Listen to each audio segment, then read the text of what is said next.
فأعوذ بالله من الشيطان الرجيم بسم الله الرحمن الرحيم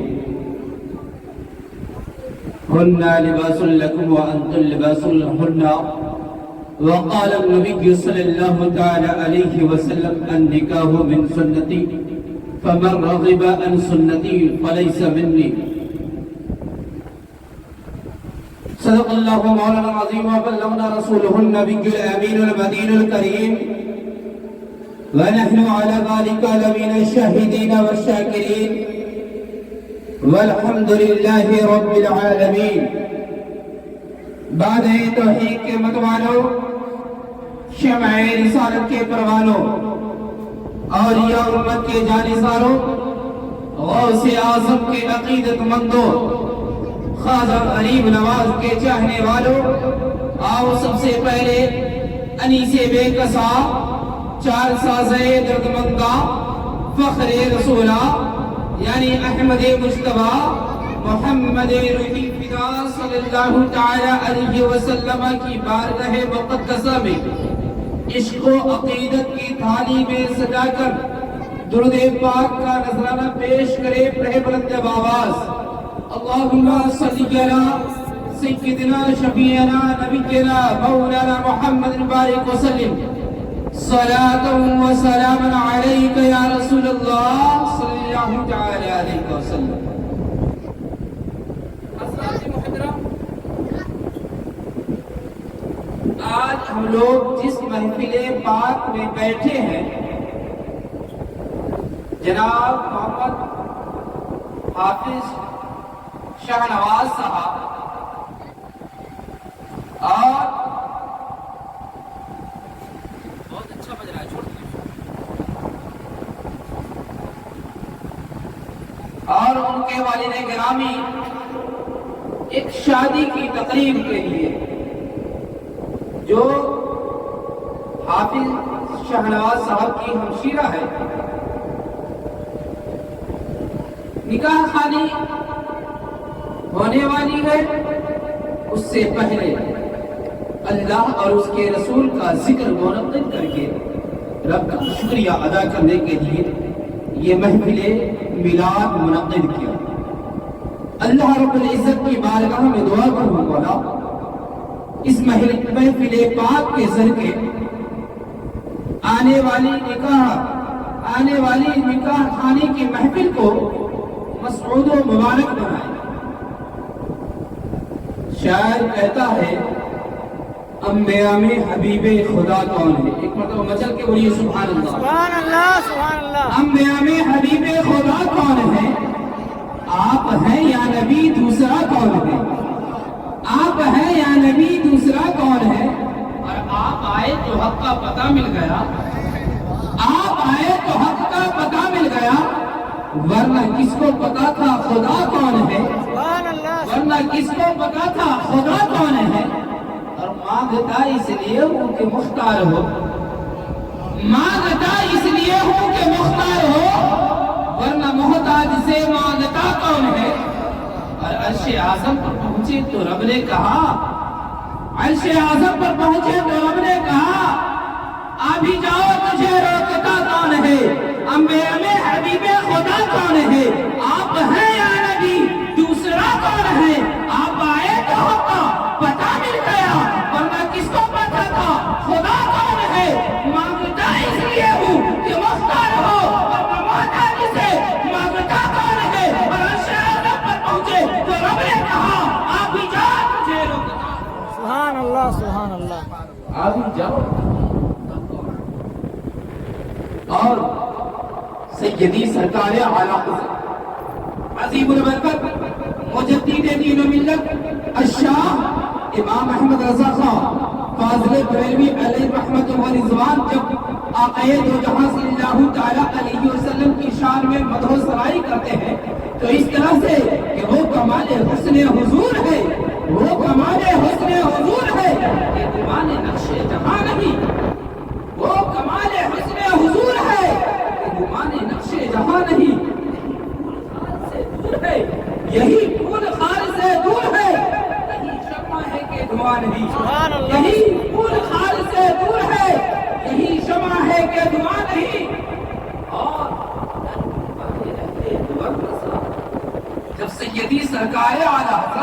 عظیم البرکت مجدد دین و ملت الشاہ امام احمد رضا خان فاضل بریلوی علیہ رحمت و رضوان کو کسی نے کہا کہ آپ نبی کی شان میں بہت سارے مدح و ثنائی کہے ہیں، قصیدہ گوئی کہی ہے آپ نے، بہت نعت کے اشعار لکھے ہیں، بہت اچھا کلام لکھتے ہیں، ایک نانوائی ہے اس کی بھی شان میں ایک مصرع لکھ دیجئے، آپ کو بہت سارے انعام سے نوازا جائے گا۔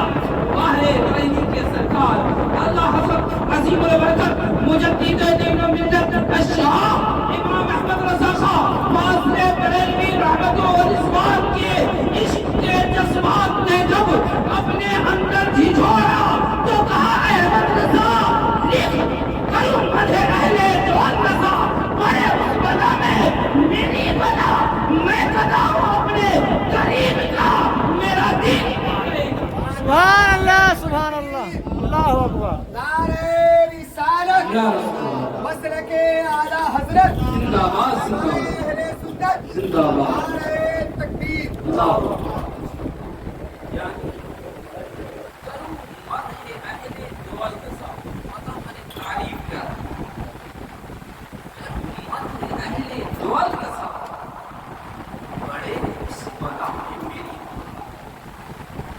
یعنی احمد رضا وہ احمد رضا ہے جس کے ہر ہر رگ میں عشق رسول بسا ہوا ہے۔ احمد رضا جب بولتا ہے تو اس کی زبان سے عشق رسول کی بولی نکلتی ہے، اور احمد رضا جب تعریف کرتا ہے تو اللہ کی تعریف کرتا ہے، اللہ کے محبوب کی تعریف۔ سبحان اللہ سبحان اللہ۔ احمد رضا وہ نہیں ہے جو چند کھوٹے سکے کی بدولت بک جائے۔ ایک ہم آپ ہیں، چند روپے کے لالچ میں فوراً بک جاتے ہیں، چند روپیہ تو دور کی بات، ایک چائے پلا دیا فلاں صاحب کو، اب اس سے بغاوت شروع۔ ایک عاشق رسول بریلی کی سرزمین پر کہا احمد رضا نان بائی کی شان میں دو شعر نہیں تو ایک ہی شعر لکھ دے، صرف بہت سارے انعامات سے نوازا جائے۔ احمد رضا روٹی کا ٹکڑا نہیں ہے، چند کھوٹے سکوں کے بدولت احمد رضا بکنے والا نہیں ہے۔ احمد رضا جب بولتا ہے تو اس کی زبان سے عشق رسول کی خوشبو نکلتی ہے، اور وہ نبی کے شان میں قصیدہ گوئی کہتا ہے۔ اسی لیے سیدی سرکار اعلی حضرت نے کہا کروں مدح اہل دول رضا، پڑے اس بلا میں میری بلا، میں گدا ہوں اپنے کریم کا، میرا دین پارے نانی، میں گدا ہوں اپنے کریم کا، میرا دین پارے نہ نہیں۔ اور یہ شادی کا پروگرام ہے، شاعر کہتا ہے اللہ ختم کر دے لعنت جہیز کی، اللہ ختم کر دے لعنت جہیز کی، انسان بک رہا ہے بدولت جہیز کی۔ اللہ رب العزت قرآن مقدس میں ارشاد فرماتا ہے ہنّا لباس لکم وانتم لباس لہن۔ مرد عورت آپس میں ایک دوسرے کا لباس ہے، مرد عورت آپس میں ایک دوسرے کا لباس ہے۔ جس طریقے سے ہم کپڑا پہن کر کے اپنے بدن کو چھپاتے ہیں، اسی طریقے سے ہماری عورتیں اور ہم اس کے لیے لباس ہیں۔ مطلب کیا ہے؟ اللہ نے جو فرمایا ہے ہن لباس لکم وانتم لباس لہن، مرد و عورت آپس میں ایک دوسرے کا لباس ہے۔ اس کا مطلب کیا ہے؟ آج کل مرد حضرات سوچتے ہیں کہ میں حاکم ہوں، اس میں کوئی شک نہیں۔ اللہ تبارک و تعالیٰ نے مرد کو عورتوں پر حاکم بنایا ہے، اس میں کوئی شک نہیں۔ لیکن مسلمانوں، یہ ہم سوچ کر کے نہ بیٹھے کہ صرف اور صرف عورتوں ہی پر ہمارا حقوق ہے، بلکہ ہمارے اوپر عورتوں کا بھی حقوق ہے۔ جس طریقے سے ہماری عورتیں ہمارے لیے محکومہ ہے، تو یہ بھی سوچ لیجئے کہ اللہ تبارک و تعالیٰ نے جو اس کا حق مقرر کر دیا ہے، اس کو بجا لانا یہ لازم ہے، فرض۔ اگر ہم اس کے حق کو پورا نہیں کرتے ہیں تو اللہ تبارک و تعالیٰ کی بارگاہ میں ہم مجرم قرار پائیں گے۔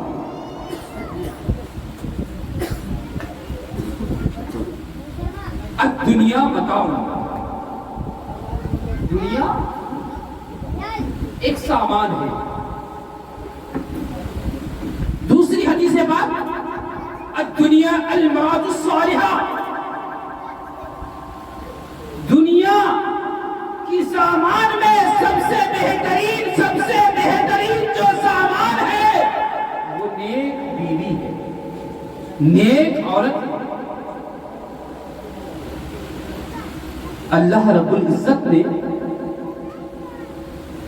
ہمیں شریعت اسلام کے دائرے میں، شریعت اسلام کے گھروں میں اللہ رب العزت نے پیدا کیا۔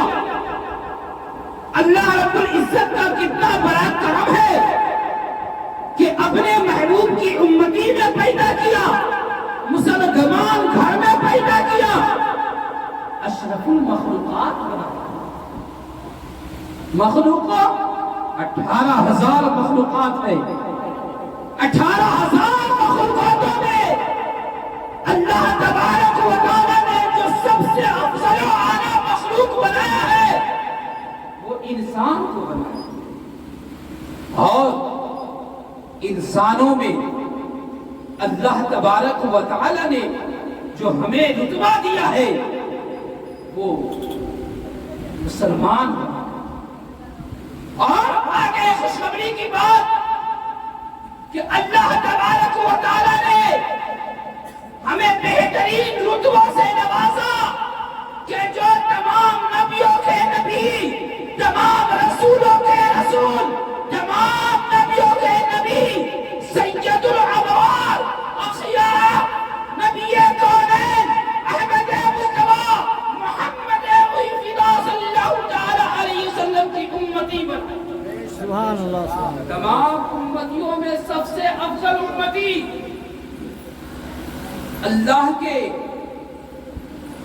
پیغمبر بھی حضرت عیسیٰ علیہ السلام نے بھی رب کی بارگاہ میں دعا کیا تھا، مولا مجھے امت محمدیہ میں پیدا فرما، امت محمدیہ میں پیدا فرمانا۔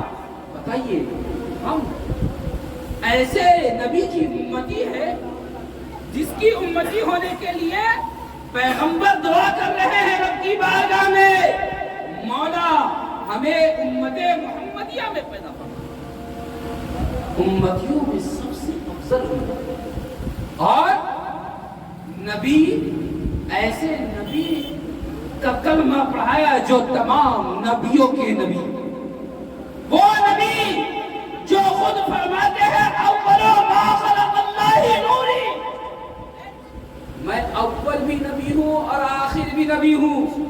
اللہ تبارک و تعالی نے ہمیں اپنے نور سے سب سے پہلے پیدا فرمایا، اس لیے میں سب سے پہلا نبی ہوں، اور دنیا میں سب نبیوں کے بعد بھیجا تعلیم امت کے لیے، اس کے بعد نبوت کا دروازہ بند ہو گیا، اس لیے میں آخری نبی، اول بھی نبی آخری بھی نہیں. تو ہم وہ اللہ تبارک و تعالی نے بہت نعمتوں سے نوازا ہے, بہت نعمتوں سے نوازا ہے. درود پاک پڑھے اللہم صلی علی سیدنا. میں کیا کہہ رہا تھا کہ مرد عورت ہننا لباس لکم وانتم لباس لہن, مرد عورت آپس میں ایک دوسرے کا لباس ہے. مطلب کیا ہے کہ جب کوئی کمی پیش آئے ہم دونوں کے مابین, جب کوئی کمی پیش آئے, دونوں میں کوئی ایسا معاملہ پیش آئے اور شوہر مثال کے طور پر شوہر نے دیکھا کہ میرے بیوی کے اندر یہ فلاں کمیاں ہیں, فلاں کمیاں ہیں جو نہیں ہونی چاہیے, اور اس کو یہ ناگوار گزرا. اب کیا کیا, محلے میں جا کر کے, اپنے دوستوں میں جا کر کے, اپنے گھروں میں جا کر کے, اپنے رشتہ داروں میں جا کر کے پھیلانا شروع کر دیا. یہ میری بیوی کے اندر یہ کمیاں ہیں, میرے بیوی کے اندر فلاں کمیاں ہیں.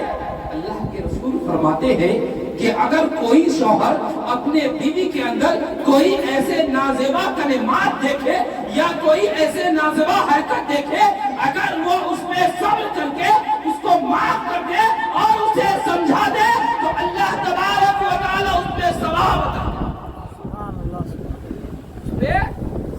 عطا کرے گا. اسی طریقے سے اگر کوئی بیوی اپنے شوہر کے اندر کوئی چیز دیکھے جو اس کو ناپسند گزرے اور وہ اسے معاف کر کے شوہر سے کہے کہ میرے شوہر یہ غلط ہے, یہ نہیں ہونی چاہیے, اللہ کے ہاں اس کی بات کی پکڑ ہوگی, لہذا اب اس سے توبہ کر دے اور ہماری زندگی میں جیسے پہلے تھے آج بھی ویسے ہی سلوک کر لے, تو یہ بیویوں کو بھی اللہ تعالیٰ ثواب عطا کرے. ایک دوسرے کا لباس کا مطلب کیا ہے کہ ایک دوسرے کی پردہ پوشی کرنا. جس طریقے سے ہم اپنے بدن سے کپڑا نکال لیں گے تو ہم بے پردہ ہو جائیں گے, اسی طریقے سے اگر ہم اپنے بیوی کے عیب کو لوگوں میں بیان کر رہے ہیں, گویا ہم اپنے بیوی کو بے پردگی کر رہے ہیں. اس لیے چاہیے کہ ہم اپنے بیویوں کو عیب کو چھپائیں. اللہ کے رسول صلی اللہ تعالی علیہ وسلم نے فرمایا کہ دنیا کے سامان میں سب سے بہترین سامان ہے نیک بیوی. نیک بیوی تلاش کرنا. نیک بیوی اگر ہوگی اللہ تبارک و تعالی اس بیوی کے صدقے, کیونکہ ایک روایت یاد آ رہی ہے, ایک شخص کے پاس 7 بیٹیاں تھیں. وہ رات کو جب سوتا تھا تو خواب میں دیکھتا تھا کہ میرے گھر میں رحمت کی 7 نہریں جاری. سبحان اللہ, رحمت کے 7 نہریں جاری ہے. صبح اٹھا, امام صاحب کے قریب گیا, بہت خوش تھا. امام صاحب رات کو سویا, دیکھتا کیا ہوں کہ میرے گھر میں رحمت کے 7 نہریں جاری ہے. اس کی تعبیر کیا ہے, اس کا مطلب کیا ہے, آپ مجھے سمجھا دیجئے. اللہ کبیرہ. امام صاحب کہتے ہیں اے محترم, آپ کے پاس اللہ تبارک و تعالیٰ نے کتنی بیٹیاں عطا کیا ہے؟ وہ جواب دیتا ہے اللہ تبارک و تعالیٰ نے مجھے 7 بیٹی سے نوازا ہے. اللہ کے وہ برگزیدہ بندے امام صاحب کہتے ہیں آپ خوش نصیب ہے, اللہ تبارک و تعالیٰ نے اسی بیٹی کے صدقے اللہ تبارک و تعالیٰ نے آپ کے گھر میں 7 نہریں جاری, 7 نہریں رحمت کے جاری فرما دیا ہے. اس کے بعد پھر جب ایک بچی کا رشتہ کر دیتے ہیں, کہتے ہیں نا شادی خانہ آبادی, دلہن جب گھر میں آتی ہے تو گھر میں رحمت لے کے آتی ہے. آئیے اس کو پریکٹیکل سے سمجھیے. وہ شخص جب کچھ دن کے بعد ایک بچی کا رشتہ کر دیتے ہیں, اس کے بعد جب رات کو سویا پھر خواب غفلت میں ہوا, دیکھتا کیا ہے جو میرے گھر میں کل تک 7 نہریں جاری تھا, جو رحمت کے ساتھ